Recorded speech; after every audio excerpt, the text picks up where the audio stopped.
Hi, my name is Garrett. I'm the last of the three Garretts to speak. Today I'll be talking to you about MLB Replay. For those of you who don't know, MLB Replay is a system in which the umpires collaborate and discuss a disputable call to ensure that the ruling is made correctly. I currently play baseball here at Cal Poly Pomona, so I am one to tell you that it's very frustrating when an umpire blows a call. Ever since the first game of baseball was played, dating back to 1871, the calls made by umpires have not been absolute. There have been a vast amount of blown calls over the years that have sent fans into an uproar. Calls like whether home runs or hits were fair or foul, whether a player is safe or out, or many other scenarios. Decisions on these calls could tremendously change the outcome of the game. The fans wished there was a way to get these calls correct, and that wish came true when in 2008, Commissioner of Baseball Bud Selig introduced MLB Replay. Due to the fear that the replay system would delay the flow of the game, it was limited to solely home run calls. However, I and other fans feel that it's not fair that the system only works in accordance with home run calls and nothing else. That is why MLB must decide whether to expand the replay system beyond home run calls and cover other aspects of the game. These aspects include base running calls, plate calls, fair or foul balls, or if a batter is truly hit by a pitch. I believe that MLB Replay should be expanded, and I seek to argue that the expansion of MLB Replay will keep the game of baseball honest. First of all, MLB Replay is practical.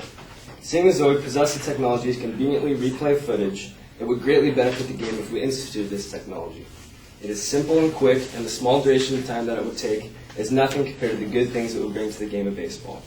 I can understand in the past when video technology was not nearly as advanced as it is today, why they would consider the use of the replay review system to be an unnecessary delay. But now, as modern as we are today, it is such a convenience to view replay footage, and it would be foolish not to induce it into baseball. Even though the game of baseball has a long duration period, it will have little effect on the duration of the game. People fear that if more plays go under review throughout the game will be dragged out and take longer to complete. I can assure you that this view is exaggerated. First of all, it is very unlikely that replay will even be used during a game, seeing as though there might not be any controversial calls. Second of all, if replay was used, it would only add roughly 15 minutes to the duration of the game, and that added time it takes to get the call right is well worth the delay that comes with it. Secondly, replay is necessary. Although home runs have a major impact on a game, every other aspect is just as important. Whether it's base running, fair foul balls, whether a batter is hit by a pitch, it is imperative that these plays get called right. Plays like these may seem of little importance at the time, but baseball is such a complex, detailed game that in the end, every play counts. There have been many instances in which the current form of MLB Replay has already been used successfully. I'm going to present you a few examples of these. On August 29, 2010, player Brian McCann of the Atlanta Braves hit a fly ball to right field in the bottom of the ninth inning. The play was initially ruled a double. However, after looked at under the replay review system, it was later ruled a home run as it was evident that it cleared the line. The Braves then went on to win the game with that walk-off home run. On the night of October 19, 2010, Lance Berkman of the New York Yankees hit a ball that was initially ruled a home run. Umpires took a closer look at the play and then realized that the ball was foul. Berkman later struck out in that at-bat. Lastly, on September 28, 2010, the Angels were playing the Athletics, and Peter Borges of the Angels hit a 3-run homer in the 7th inning.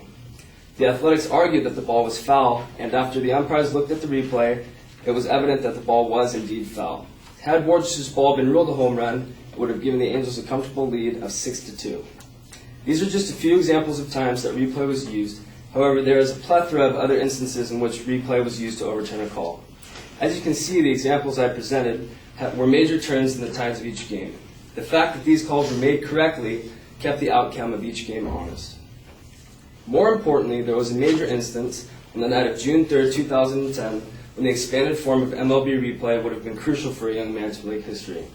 On that night, a young pitcher by the name of Armando Galarraga, pitcher for the Detroit Tigers, was 1 out away from pitching a perfect game. For those of you who don't know, a perfect game is when a pitcher throws all 9 innings without allowing a single runner on base. He was facing the last batter of the inning, and that batter grounded out to first base.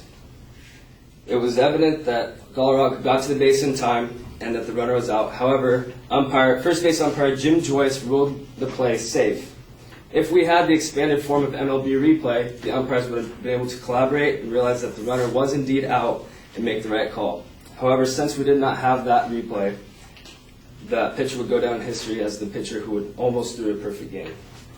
This is one prime example of how the expansion of MLB replay would keep the game of baseball honest. However, there are many other instances in which the expanded form of MLB replay could be used.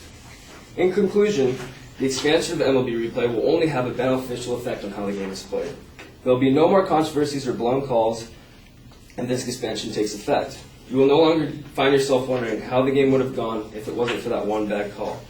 You can go home knowing there were no mishaps in the game and that the game itself was called accurately.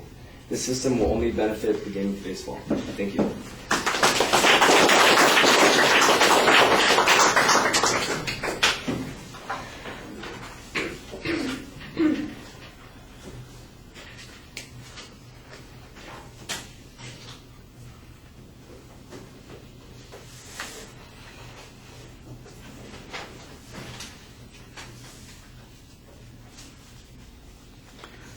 All right, well, you've clearly stated the claim, but in the early part of the speech it's stated as a policy claim, and it gets mixed in with some of the factual issues that you're presenting.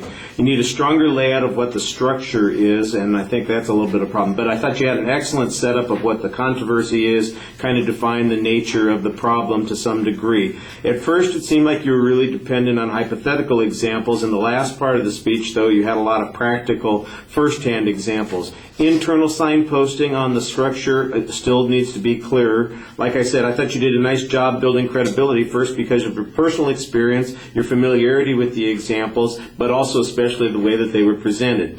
The supporting material, the examples are very good that you've got. You've got the hypotheticals that you set up at the beginning, and you've got the actual examples. Those all appear to have been based on the way the system is currently used. Then your last negative example is, of course, an illustration about how it's not being applied and how it could have changed the outcome there, and that's a pretty good illustration. I do think that we could find some testimony from authorities, especially at the level of Major League Baseball, as to how it would operate and whether or not it would be effective. You came up with a 15-minute number about the amount of time it would add to the game. I don't have any idea where that number came from, so there has to be an explanation of that. On the presentation issues, like I said before, you did a nice job. You spoke to the audience. Your pacing was pretty solid, and you usually did a good job suggesting and explaining what it was you were talking about.